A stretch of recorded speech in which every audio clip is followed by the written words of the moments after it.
Question 8 हमारे पास यहाँ पर ये है, हमें ये कहा गया है कि अगर कॉट ए डायरेक्टली हमें यहाँ नहीं दिया गया, हमें कहा गया 3 कॉट ए इक्वल 4। तो हमें ये चेक करना है कि क्या 1 minus ten square a divided by 1 plus ten square A equal होता है कॉस स्क्वायर ए माइनस साइन स्क्वायर ए के, हाँ या नहीं। ये चीज़ हमें बतानी है कि 1 minus ten square a divided by 1 plus ten square A equal आना चाहिए कॉस स्क्वायर ए माइनस साइन स्क्वायर ए के। तो सबसे पहले हम एक्चुअली में यहाँ पर इस क्वेश्चन को सॉल्व कैसे करने वाले हैं, सबसे पहले हमें यहाँ कॉट ए देखना है कि कॉट ए किसके इक्वल आता है। गिवन हमें 3 कॉट ए, तो कॉट ए से स्टार्ट करेंगे। सबसे पहले हम कॉट ए की वैल्यू देखेंगे कि क्या आती है और इस अकॉर्डिंग ट्राइंगल फॉर्म करके तीसरी साइड को कैलकुलेट करेंगे कि वो तीसरी साइड क्या आती है।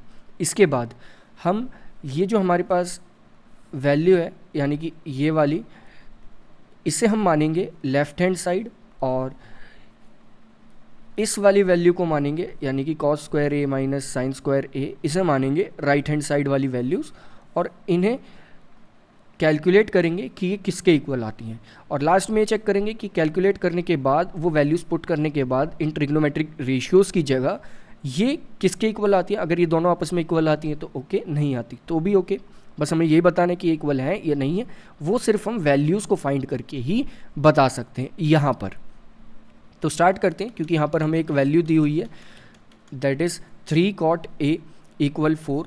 तो हम लिख लेते हैं इसे सिंपली, हमें कॉट ए चाहिए, 3 कॉट ए नहीं चाहिए। तो सॉल्यूशन में हो जाएगा that is cot A equal 4/3।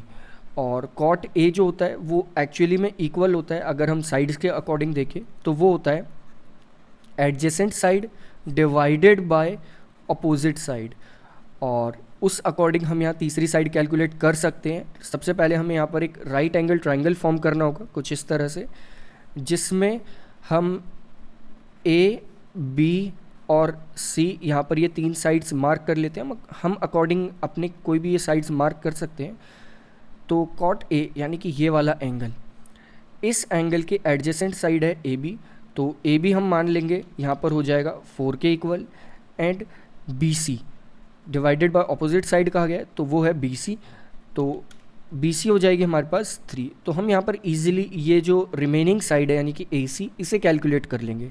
तो सबसे पहले इस रिमेनिंग साइड को कैलकुलेट करते हैं। ये क्या आता है, पाइथागोरस थ्योरम के अकॉर्डिंग ए सी का स्क्वायर इक्वल होगा A B square plus B C square के। और इस अकॉर्डिंग हम इसे लिख पाएंगे यहाँ पर ए सी स्क्वायर हमें कैलकुलेट करना है ताकि हम ए सी कैलकुलेट कर सकें। तो ए सी स्क्वायर इक्वल हो जाएगा ए बी स्क्वायर यानी कि ए बी 4 का square 16 plus B C square यानी कि 9, तो ये इक्वल आएगा 25 के। और जब हम इसका रूट करेंगे, क्योंकि हमें ए सी स्क्वायर नहीं बताना है, ए सी बताना है, तो ए सी आ जाएगा हमारा इक्वल 5 के। तो यहाँ पर हमने ए सी तो कैलकुलेट कर लिया कि ए सी हमारा 5 के इक्वल आ चुका है। अब हम लेफ्ट हैंड साइड और राइट हैंड साइड जो हमने स्टार्टिंग में देखा था उसमें इन चीज़ों को पुट कर देंगे। तो हमारे अकॉर्डिंग जो ए सी है वो हमारा आ चुका है 5। तो अब हम क्वेश्चन में लेफ्ट हैंड साइड से स्टार्ट करते हैं कि लेफ्ट हैंड साइड को हम कैलकुलेट करें कि हमारी लेफ्ट हैंड साइड किसके इक्वल आती है। तो सबसे पहले लेफ्ट हैंड साइड लिख लेते हैं। लेफ्ट हैंड साइड हमारे पास है यहाँ पर 1 minus ten square a divided by 1 plus ten square a. तो अगर हमें ये कैलकुलेट करना है किसके इक्वल आता है, तो हमें यहाँ पर टेन की वैल्यू पता होनी चाहिए कि टेन किसके इक्वल आएगा। और ट्रिग्नोमेट्रिक रेशियोज़ के अकॉर्डिंग टेन जो होता है वो होता है इक्वल, जो एंगल है उसके अकॉर्डिंग अगर हम देखें तो वो होता है equal opposite side divided by adjacent side. तो ऑपोजिट साइड यहाँ पर हो जाएगी, अगर हम इस ट्रायंगल में देखें तो वो हो जाएगी 3 डिवाइडेड बाय एडजेसेंट साइड यानी कि 4।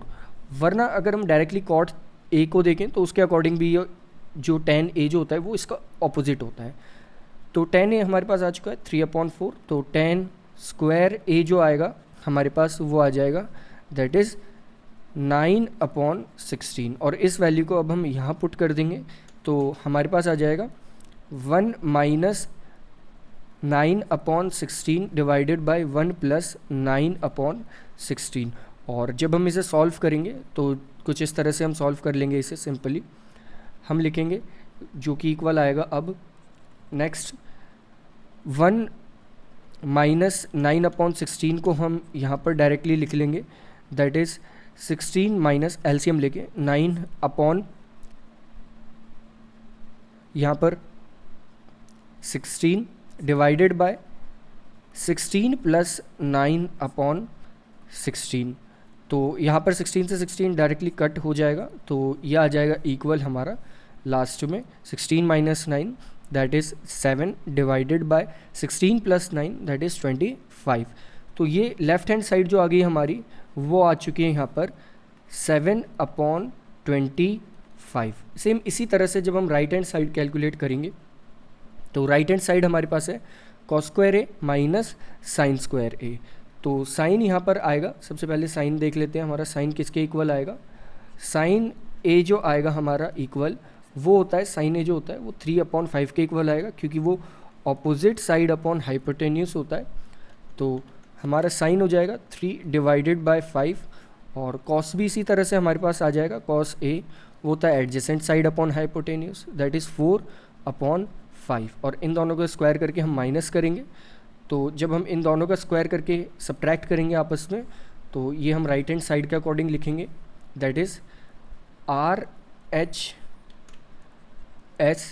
इक्वल यहाँ पर है कॉस स्क्वायर ए माइनस साइन स्क्वायर ए, और कॉस स्क्वायर ए हमारे पास आया 4/5, और we can say cos A हमारे पास आया 4/5, कॉस स्क्वायर ए नहीं आया, और साइन स्क्वायर ए हमारे पास आया है, आएगा एक्चुअली में जब हम स्क्वायर करेंगे, तो स्क्वायर कर ही लेते हैं एक बार। तो कॉस स्क्वायर ए हो जाएगा हमारे पास 4/5 का दैट इज़ 16/25 माइनस 9 हो जाएगा 3 का स्क्वायर, तो 9/25, क्योंकि दोनों का हमने स्क्वायर कर दिया, जो हमने वैल्यूज़ कैलकुलेट करी थी वो स्क्वायर में नहीं थी, वो डायरेक्ट वैल्यूज़ थी।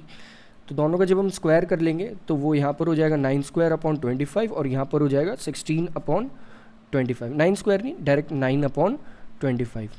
तो इन वैल्यूज़ को जब हमने पुट कर दिया है तो हमारे पास आ चुका है अभी फ़िलहाल, दैट इज़ जब हमने इन्हें सब्ट्रैक्ट के लिए पुट करा दैट इज़ 16 माइनस 9/25, क्योंकि यहाँ पर एलसीएम लेने की ज़रूरत नहीं है, क्योंकि एक्चुअली में दोनों के डिनोमिनेटर में 25 है, तो ये हो जाएगा 25 नीचे आ गया 16 माइनस 9 जो कि आएगा 7/25 के इक्वल। और हम देख सकते हैं यहाँ पर LHS और RHS की जो वैल्यूज़ हैं वो दोनों की वैल्यूज़ सेम आई है, तो इस तरह से हम कह सकते हैं कि LHS will be equal to RHS। So ये जो स्टेटमेंट हमें शुरू में दी गई है, चेक करने के लिए कहा गया है कि ये ऐसा है या नहीं, तो ऐसा बिल्कुल है। 1 minus tan square a divided by 1 plus tan square A equal होता है कॉस स्क्वायर ए माइनस साइन स्क्वायर ए के।